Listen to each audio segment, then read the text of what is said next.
Morning. Today is Monday, March 30th, and we'll be reading Luke chapter 20. All right. Where are we reading at, Catherine? So, where? What's your story about? Pushing the pillars. Samson. And do you have 20, Matthew? Yes. No, I'm Yes? me. You do too? She's a judge. No, But you hide yours all the time from me. Yeah. Yes? This is my house. Right here? That's And my house. so we have yours. Everybody Here's mine. has theirs. I have to- So do we have a thumbs up from everybody because we're ready to go? Yeah. All right. Thumbs up Above. Yeah. and a high five for you. Oh, she's waiting with a high five. All right. Thank you, Catherine. Thank you, Josh. I only have a 0. You only have a 0. Chapter 0. Oh, there it is. Oh, she wants a high five.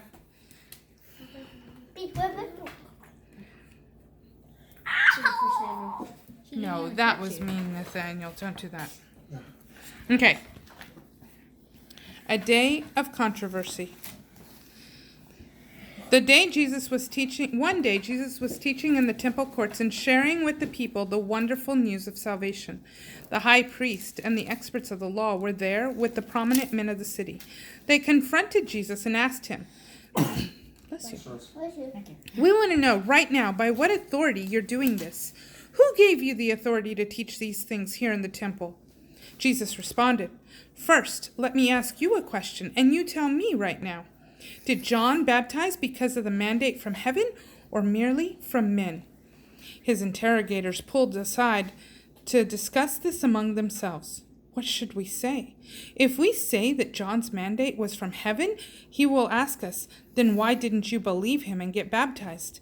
But if we say John's mandate was merely from men, then all the people around him will stone us, for they believe John was a prophet of God.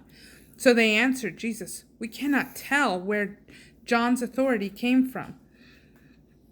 Jesus said, Then neither will I tell you where my authority comes from to do what I do. The story of the vine growers. Jesus taught the people this story. Once there was a man who planted a vineyard, then leased it out to tenants, and left to go abroad and was away for a long time. Then, when the harvest season arrived, the owner sent one of his servants to the tenants to collect the landowner's share of the harvest. But the tenants sent him away, beaten and empty-handed. So the owner dispatched another one of his servants to collect his portion. But the tenants treated him the same way. They cursed him, beat him, and sent him away empty-handed. Then the owner sent a third servant, but they brutalized him also with the same treatment. Finally, the owner of the vineyard said to his son, Perhaps if I send you my own cherished son, they will be ashamed of what they've done. But when the tenants saw the son coming, they schemed among themselves, This is the heir of the vineyard. If we kill him, the inheritance will be ours. So they threw the son off the property and killed him. I ask you, what do you think the owner of the vineyard would do to those who murdered his son? Will he come and destroy them and give his vineyard to another? When the people heard this story, they all agreed, This should never happen. Jesus looked straight at the people and said, What do you think this verse means? The worthless, rejected stone has become the cornerstone, the most important stone of all. Everyone who falls in humility upon that stone will be broken. But if that stone falls on you, it will grind you to pieces. When the high priests and experts of the law realized that this story was about them, they wanted to have Jesus arrested that very moment, but they were afraid of all the people. Paying taxes. So they sent spies who pretended to be honest seekers, but who watched closely for an opportunity to entangle Jesus by his words. Their plan was to catch him saying something against the government, and then they would hand him over to the jurisdiction of the Roman authorities to be killed.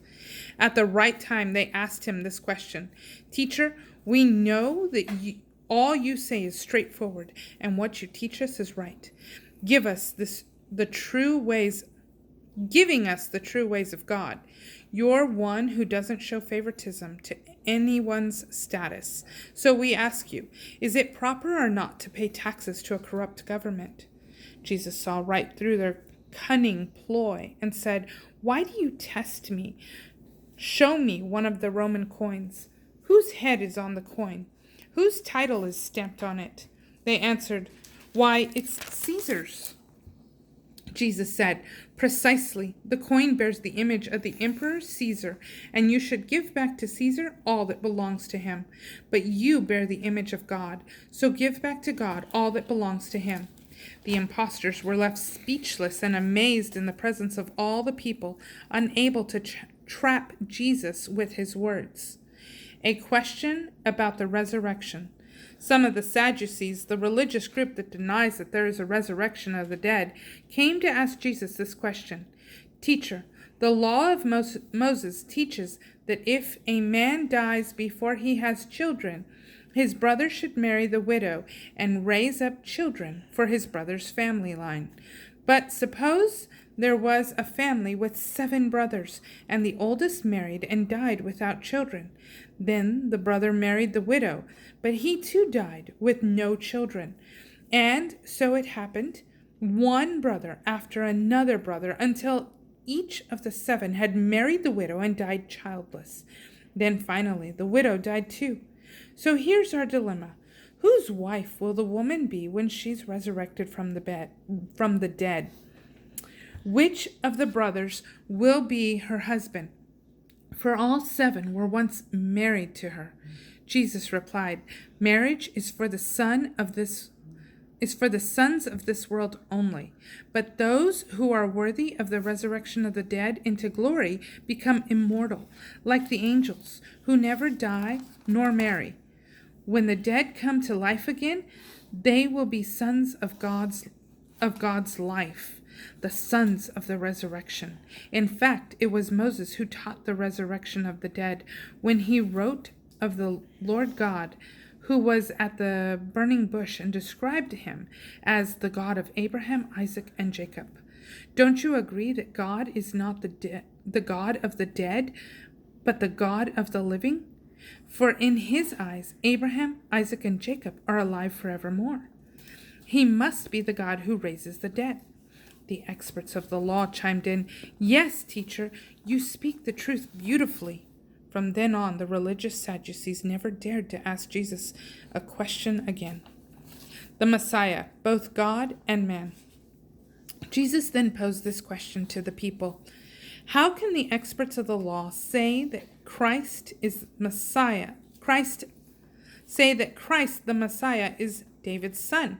Haven't you read in the Psalms where David himself wrote, "The Lord Jehovah said to my Lord, sit near me in the place of authority until I subdue all your enemies under your feet"? Jesus explained, if David calls this one my Lord, how can he merely be his son? Jesus denounces the experts of the law. Within earshot of all the people, Jesus warned his disciples, "Don't follow the example of these pretentious experts of the law. They love to parade around in their clergy robes so that they are honored wherever they go, sitting right up in front in every meeting and pushing for the head table at every banquet. And, for appearance's sake, they will pray long religious prayers at the homes of widows for an offering, cheating them out of their very own livelihood. Beware of them all, for they will one day be stripped of honor, and the judgment they receive will be severe." Chapter 20. Mm-hmm. Bye. Have a great day. Please subscribe. Oh, Catherine didn't make it. No. Sleep.